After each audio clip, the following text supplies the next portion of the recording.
Hello party people, what's up? Welcome or welcome back to my channel. I'm Tori. Thank you so much for being here today. For today's video, I will be sharing with you my best and worst purchases from 2024. As you can tell by the sound of my voice, I am feeling a little bit under the weather, so I'm not entirely sure when this video will be going up, depending on how I'm feeling, but I hope you had a beautiful 2024 and that you will have a wonderful 2025. So without further ado, let's hop into it. Starting off with accessories, because I'm pretty sure this is going to be a try-on haul, I'm going to start with a designer pair of shoes that I bought myself at the beginning of the year, and it is this pair of like ox blood Celine loafers. I'm trying to keep it far away from my face because I have worn them quite a bit.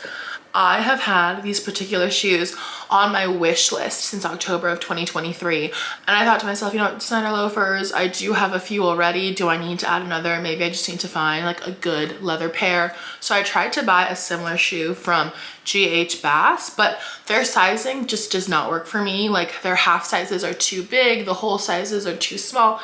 It was just a whole ordeal. So I ended up buying the Celine version that I wanted in the first place because I had tried on a pair of these shoes back in October of 2023 in a different color, and I was like, if these ever come back in stock in my size, I'm buying them. And buy them I did.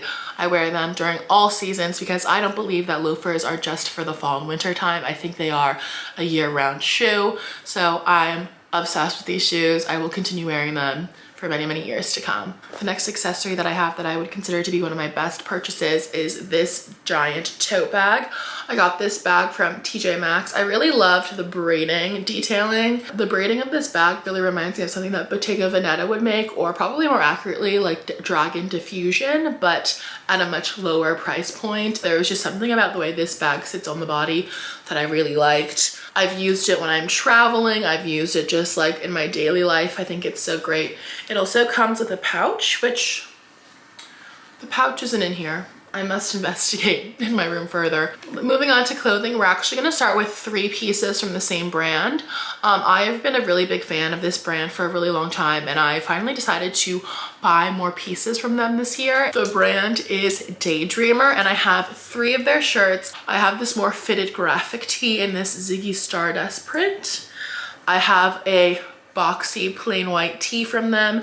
I'm kind of on the hunt for like the perfect white tee for me, and this is a little bit too sheer, but I still love this shirt so much. And then I have this oversized one size fits most t-shirt featuring The Cure, and I love how it has the tour dates on the back. I realized this year that I am someone who loves a gray graphic tee for some reason, or at least a blue that reads a little bit more gray. I've worn these so often. I'm a firm believer that everyone has different basics or different building blocks of their wardrobe, and for me, graphic tees is one of my building blocks. Obviously, you can style graphic tees in a variety of different ways. These are so comfortable. And I also just like love Daydreamer because they have such a good selection of bands and artists that they reference and that they use. And it's like, well, I actually listen to The Cure and I actually listen to David Bowie, so like, ask me to name 5 songs. These next 2 clothing items are items that are also grouped together because they are from the same brand collaboration, and I am talking about the Gap and Doen collab. I actually bought these kind of on a whim. I went into my local Gap to see if they had anything from the Gap and Doen collab, and they did, and I bought them.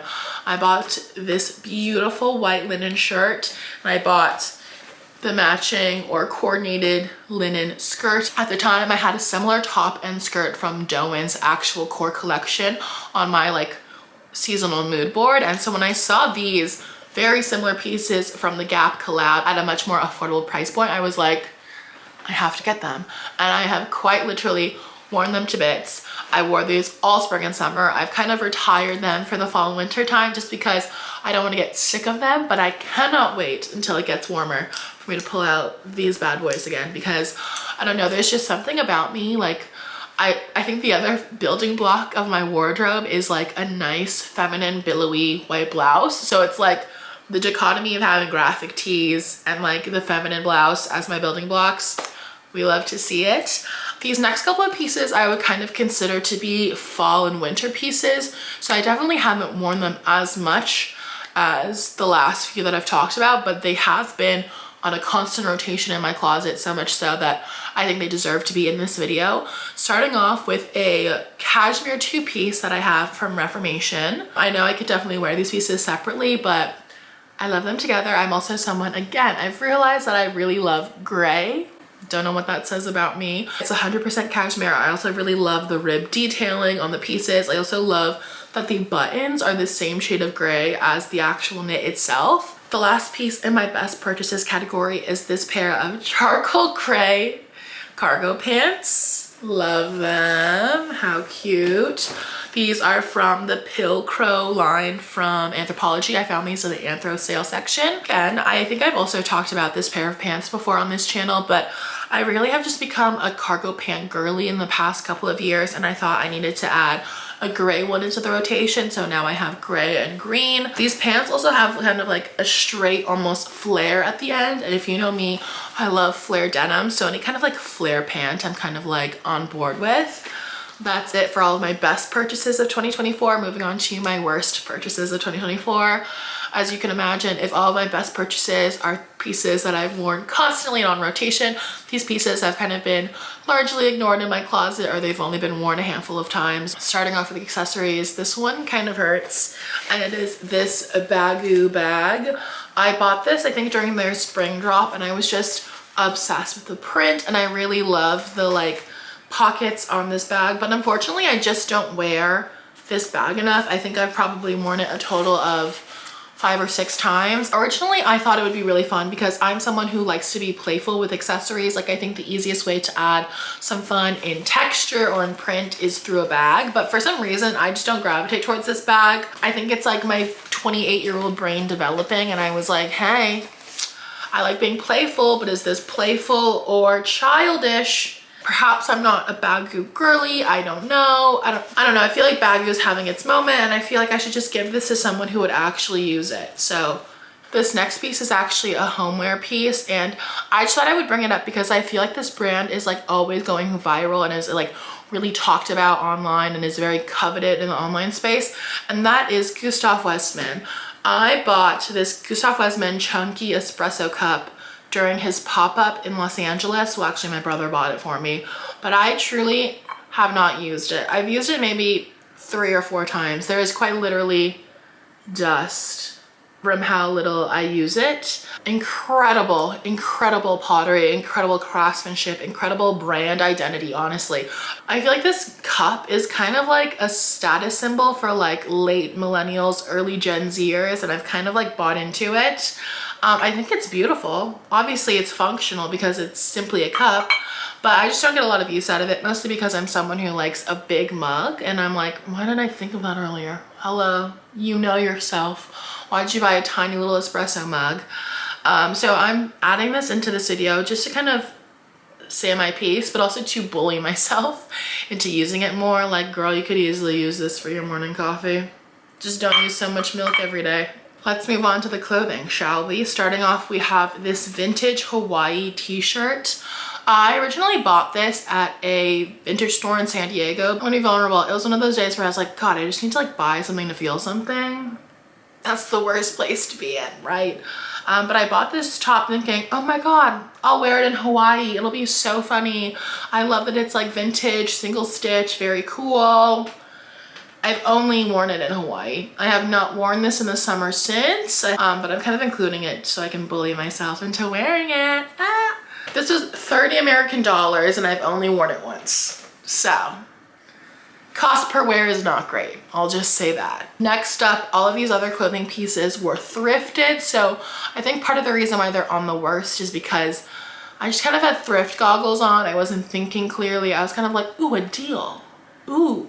Starting off, we had this top. I actually thrifted this when I was in Michigan for my friend's bachelorette. It's from Covington. Again, white, feminine, billowy blouse. Very up my alley.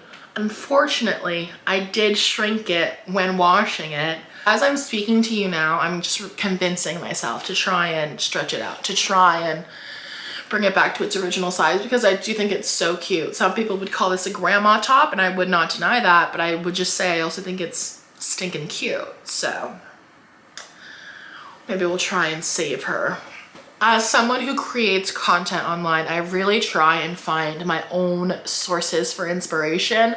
I very rarely use Pinterest for like outfit recreation, but I was really struck by this outfit formula and I was desperate to find pants or shorts so I could recreate it. And I bought these two sport shorts before I found a pair of sport shorts that like I actually truly love. I have this pair of dry fit Nike ones, and then this pair from Brooks Brothers. They're just like regular old running shorts. So these sport shorts have kind of been demoted from like outside shorts to home shorts because I don't work out in shorts because I have thick thighs and I don't want to get chafing. So these kind of feel like a worst purchase simply because I'm not using them for their intended like wear. I'm just keeping them, they're just in the house. We're keeping it in the house. And I honestly truly did not need any more house only wear. So felt like a loss, to be honest. That was it for all of my best and worst purchases of 2024. I would love to know what yours were. If you had any, feel free to leave them in the comments below. Go ahead and give this video a like. I would love that. If you want to see more of me, I'll link all of my socials in the description and I'll see you very soon. Bye.